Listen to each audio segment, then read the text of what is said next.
और ये बहुत ज़्यादा एक सेंसिटिव इशू है जिसको आमतौर पे जो है वो और आप लीगली इस चीज़ को एक्सेप्ट कर रहे होते हैं कि मैं चेक बाउंस हो जाता है, तो उसमें जो है आपके लिए बहुत ज़्यादा प्रॉब्लम बन सकती है। चेक जब भी देना है या किसी से चेक आपने रिसीव करना है, बिस्मिल्लाहिर्रहमानिर्रहीम, अस्सलाम वालेकुम। यहाँ पे हमारे पास जो है वो एक जो इशू बहुत ज़्यादा होता है और उसमें बहुत सारे बेगुनाह लोग जो हैं वो बिला वजह एक लीगल प्रोसीडिंग के बीच में उलझ जाते हैं। वो चेक का इशू होता है। चेक जो है ये एक बहुत सेंसिटिव डॉक्यूमेंट होता है और ये बहुत ज़्यादा एक सेंसिटिव इशू है जिसको आमतौर पे जो है वो लोग जानते नहीं हैं और इसको इग्नोर किया जाता है। और इसमें जो है आम तौर पे ये होता है कि जो लोग बिज़नेस वगैरह कर रहे होते हैं या जो लोग अपनी इवन के पर्सनल जो ट्रांज़ैक्शंस भी कर रहे होते हैं,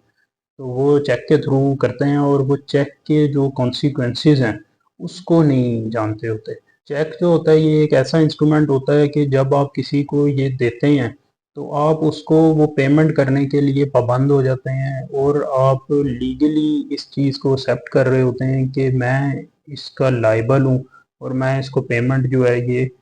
देने का पाबंद हूँ। अब अगर वो चेक बाउंस हो जाता है, तो उसमें जो है आपके लिए बहुत ज़्यादा प्रॉब्लम बन सकती है और ये सिविल मैटर से क्रिमिनल मैटर की तरफ जा सकता है। इसमें पाकिस्तान पैनल कोड का सेक्शन 489 एफ के तहत जो है आपके ऊपर क्रिमिनल प्रोसीडिंग जो है वो स्टार्ट हो सकती है। तो इसमें आपने चेक जब भी देना है या किसी से चेक आपने रिसीव करना है, तो इसमें किन चीज़ों का आपने ख्याल रखना है, इसके ऊपर मैंने ये वीडियो बनाई है कि आपने जब भी किसी को चेक देना है, तो उसमें क्या चीज़ें इन्वॉल्व हैं और ख़ास तौर पे जो बंदा चेक दे रहा है, उसको इसमें बहुत ज़्यादा एहतियात करने की ज़रूरत है। उसमें सबसे पहले जो आपने जब किसी को चेक देना है, उसमें आपने अपने बैंक का जो बैंक बैलेंस है, वो आपने लाज़मी चेक कर लेना है। आपके अकाउंट में उतने पैसे भी हैं जितने का आप चेक दे रहे हैं, ये आपके लिए बहुत प्रॉब्लम बना सकता है। अगर आपके पास उतने पैसे नहीं हैं उस टाइम और आपको पता है कि इन फ्यूचर 2 दिनों बाद, 3 दिनों बाद, महीने बाद इतने पैसे आ जाएँगे, तो इसमें आपने उस पर्सन को पहले बता देना है कि ये मेरे अकाउंट में जो है वो इतने दिन के बाद आएँगे पैसे और आपने उस डेट के बाद का चेक बनाना है जब आपके अकाउंट में पैसे रिसीव हो चुके होंगे। आपने उससे पहले का चेक नहीं देना। क्योंकि जब आपका चेक जो है वो बैंक में वो लेके जाएगा और वो बाउंस हो जाएगा, तो उस बेस के ऊपर जो है आपके ऊपर वो क्रिमिनल प्रोसीडिंग स्टार्ट कर सकता है। आप जब भी चेक दें उसके बैक साइड पे पर्पस ऑफ पेमेंट लाजमी लिखें, किस मकसद के लिए आप चेक दे रहे हैं वो लाजमी लिखें। ये बाद में अगर कोई ऐसी लीगल प्रोसीडिंग स्टार्ट होती है उसमें आपकी साइड को जो है ये काफ़ी सेव कर सकते हैं। इसके अलावा जो है एक गलती जो बहुत ज़्यादा लोग करते हैं वो किसी से लोन लेते हैं या किसी को कोई पेमेंट करनी होती है, तो इसमें ब्लैंक चेक आमतौर पे दे देते हैं और उसमें बहुत इजीली जो है ब्लैंक चेक लोग दे देते हैं। उसके ऊपर साइन कर देते हैं, उसके ऊपर ना डेट लिखते हैं ना उसके ऊपर जो है वो आप अमाउंट मेंशन करते हैं या अमाउंट मेंशन कर देते हैं, डेट नहीं लिखते। आपने कोई भी कॉलम जो है वो खाली नहीं छोड़ना चेक का। और अगर आप क्रॉस चेक दे रहे हैं और कोशिश करें कि आप चेक जो है वो क्रॉस चेक दें और उसमें जो है वो आप उसके जितने भी कॉलम हैं उसके ऊपर अमाउंट है, उसके ऊपर नेम है, उसके ऊपर जो है वो आप जिस बंदे को दे रहे हैं उसका नाम लाजमी लिखें और उसके अलावा जो है आप उसके ऊपर डेट लाजमी लिखें। तो ये सारी चीज़ें जो हैं ये आप खुद फिल करें, कभी भी आप इनको ब्लैंक ना छोड़ें, ये आपके लिए बहुत काफ़ी ज़्यादा प्रॉब्लम बनाती है। इसके अलावा आप जब भी किसी को चेक दें तो उसकी सबसे पहले एक पेपर के ऊपर फ्रंट भी और बैक की भी फ़ोटोकॉपी करवाएं। फ़ोटोकॉपी कराने के बाद जब आप उसे चेक दें उसके फ़ोटोकॉपी के ऊपर जो है आप उससे रिसीविंग लें कि ओरिजिनल चेक जो है उसने आपसे रिसीव कर लिया। ये जो है ये आपके लिए बाद में जो है वो काफ़ी ज़्यादा चीज़ें जो आप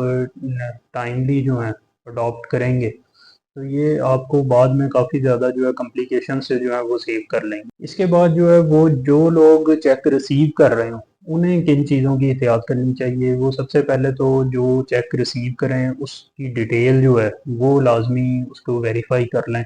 उसकी जो अकाउंट है, चेक देख लें, साइन देख लें, डेट देख लें, सारी चीज़ों को एक दफ़ा नज़र मार लें कि उसमें कोई उनके लिए बाद में प्रॉब्लम तो नहीं बनेगी। अगर वो पे ऑर्डर रिसीव कर रहे हैं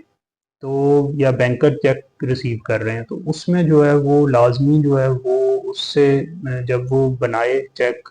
तो या तो वो एक दफ़ा बैंक में ले जाके उसको वेरीफाई करवा लें कि ये कहीं जाली पे ऑर्डर तो नहीं है। तो एक तो ये लाजमी वेरीफाई करवा लें। इसके अलावा कभी भी आप फ्यूचर की डेट जो है वो उसका चेक रिसीव ना करें। अगर कोई ऐसा कोई एग्रीमेंट आपका उसके साथ हुआ हो या कोई बहुत ज़्यादा कोई ऐसी मजबूरी हो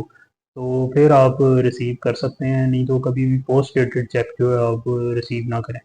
उसके अलावा जो भी आप लेन देन करें उसका एक रिकॉर्ड लाजमी मेंटेन करें। जो भी आप डॉक्यूमेंट दें, कोई रिसीव करें, उसका जो है एक एविडेंस अपने पास लाज़मी रखें कि ये चीज़ जो है मुझे इसने दी है। उसका एक रिकॉर्ड होना चाहिए, एग्रीमेंट होना चाहिए, किस चीज़ के अगेंस्ट आपने चेक दिया है। तो ये चीज़ जो है ये आपको बाद में काफ़ी ज़्यादा जो है अगर कोई इस तरह का कॉम्प्लिकेटेड मैटर बन जाता है, फॉर एग्ज़ाम्पल आपको कोर्ट में जाना पड़ जाता है, आपको रिकवरी का सूट फाइल करना पड़ जाता है। तो आप कभी भी अपनी साइड को जो है लीगली वीक ना रखें क्योंकि कल को पता नहीं होता कि कब आपको जो है वो कोर्ट जाना पड़ जाए, आपको कब जो है वो इस तरह का चीज़ों का सामना करना पड़े। तो आपकी जो अपनी साइड है वो लीगली जो है प्रोटेक्टेड होनी चाहिए ताकि आप कल को कोर्ट में जाएं तो आपको जो है वो कम से कम ये मसला ना फेस करना पड़े कि आपके एविडेंस जो हैं ये बहुत वीक हैं। तो अक्सर इस तरह का इशू होता है कि लोग जो होते हैं उनके साथ फ्रॉड वगैरह भी होता है और उनके साथ जो है इस तरह के मामलात होते हैं। लेकिन वो उनका केस इस वजह से वीक रह जाता है क्योंकि उनके पास एविडेंसेस जो होते हैं वो काफ़ी वीक होते हैं।